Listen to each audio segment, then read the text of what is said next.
આજની વાર્તા મારો ઉછેર મારી માતાના હૃદયમાં થયો છે.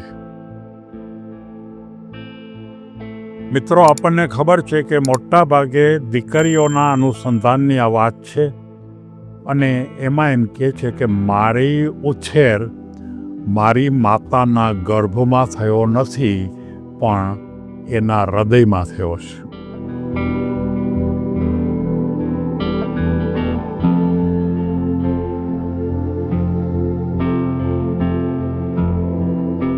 એક રૂપા અને સાધના, એ બંને બેનપણી, નાનાથી જ એ બંને સાથે ભણતા, ભણવામાં પણ બંને હોશિયાર. લગભગ એ પોતાના ભણવાના સમય પછી પણ આખો દિવસ સાથે જ હોય અને એ રીતે એ પોતે ત્યાં બરોબર સાથે રહે. કોઈ એક દિવસ સાધનાના ઘરે કોઈ એક પ્રસંગ હતો અને એ પ્રસંગની અંદર આ રૂપા એને ઘરે આવે છે અને એમાં સાધના એના ઘરના કુટુંબના એક ફોટોગ્રાફ એને બતાવે છે. એમાં બધા એના કુટુંબના ઘણા બધા સભ્યો હતા. લગભગ એમ માનો કે 15, 20, 25 સભ્યો. પહેલાંના વખતમાં બહુ મોટા ગ્રુપના ફોટા પાડતા, આખા કુટુંબના, દૂરના નજીકના ભેગા થઈને પાડતા. ત્યારે પહેલી રૂપા સાધનાને પૂછે છે કે મને આ વ્યક્તિ છે ને, એટલે કે ફોટામાં બતાવે છે કે આ વ્યક્તિ છે ને, એ તમારા જે કુટુંબ છે ને એ કુટુંબ કરતાં કંઈક જુદી જ પ્રકૃતિ ધરાવતી હોય એવું લાગે છે. એટલે પેલી સાધના એમ કહે છે કે તને કેવી રીતે ખબર છે કે આ જુદી પ્રકૃતિ ધરાવે છે? તો કે મને ખબર નથી પડતી, પણ એનો જે ફેસ છે અથવા તો એના પોતાનું જે કપાળ છે અથવા તો એના પોતાના વાળ છે, એના ઉપરથી મને એમ લાગે છે કે આ તારા કુટુંબના અનુસંધાન કરતાં કંઈક જુદા જ પ્રકારની વ્યક્તિ લાગે છે અને વધારે પ્રતિભાશાળી વ્યક્તિ લાગે છે.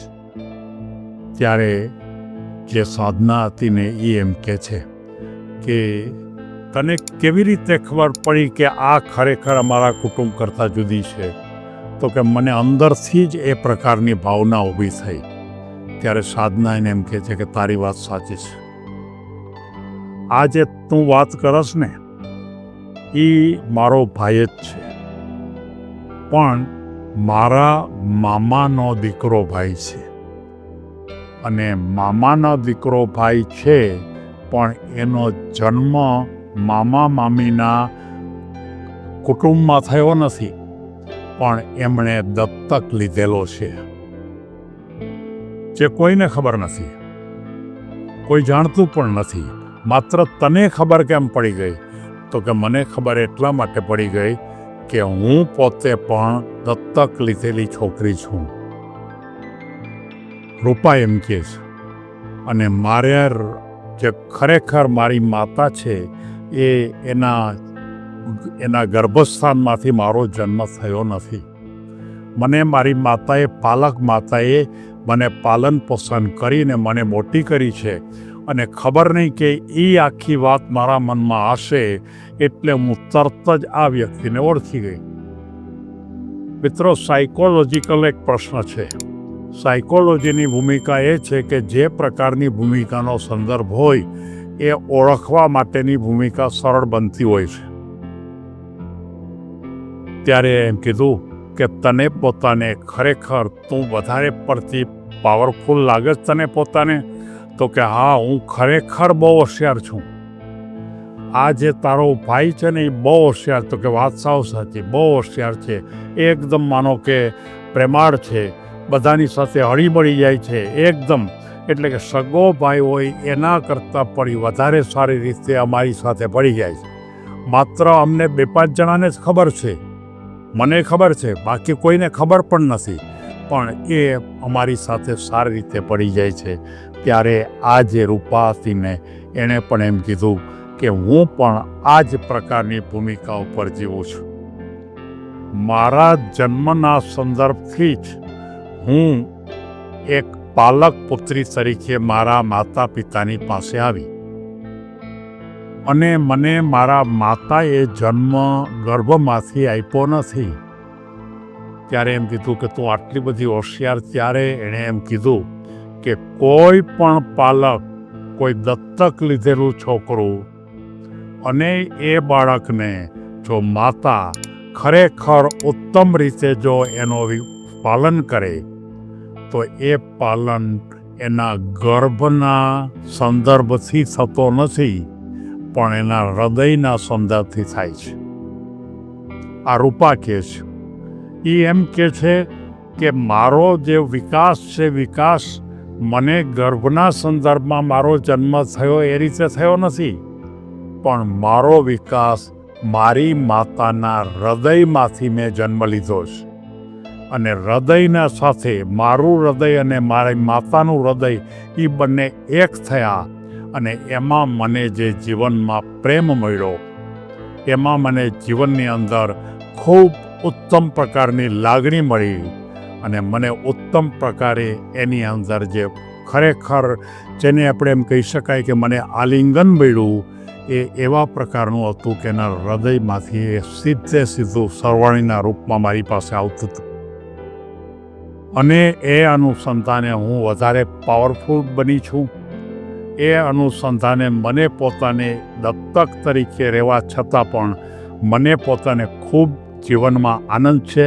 અને વધારેમાં વધારે હું વાત કરું તો હું ચોક્કસપણે એક વાત કહી શકું કે કોઈ પણ દત્તક સંતાન, અને એ જો દત્તક સંતાન છે એ હંમેશા પાવરફુલ, જો એની માતાના ગર્ભને બદલે એ હૃદયની સાથે જોડાયેલું હોય તો જો કૃષ્ણ ભગવાનની વાત પણ આપણને ખબર છે. દત્તક હતા, પાલન પોષણ કર્યું એ માતા જુદા હતા, જન્મ આપ્યો એ માતા જુદા હતા.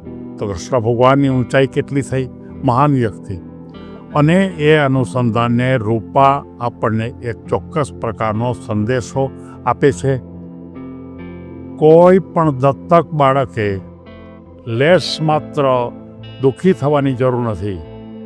કોઈ પણ દત્તક બાળક હોય એને પોતાના જીવનની અંદર સૌથી વધારેમાં વધારે મળી શકવું હોય, અને એ મળી શકવું એટલા માટે કે પોતાનું અને પોતાની પાલક માતાના હૃદયનું જોડાણ હોય છે.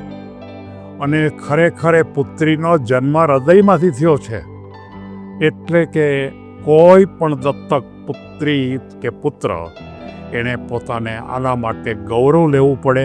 અને જો એ ગૌરવ લે તો ખરેખર સાચા અર્થમાં એ મહાન પણ બની શકે. આ વાર્તા કહેવા પાછળનો ખ્યાલ મારો કંઈક જુદો હતો.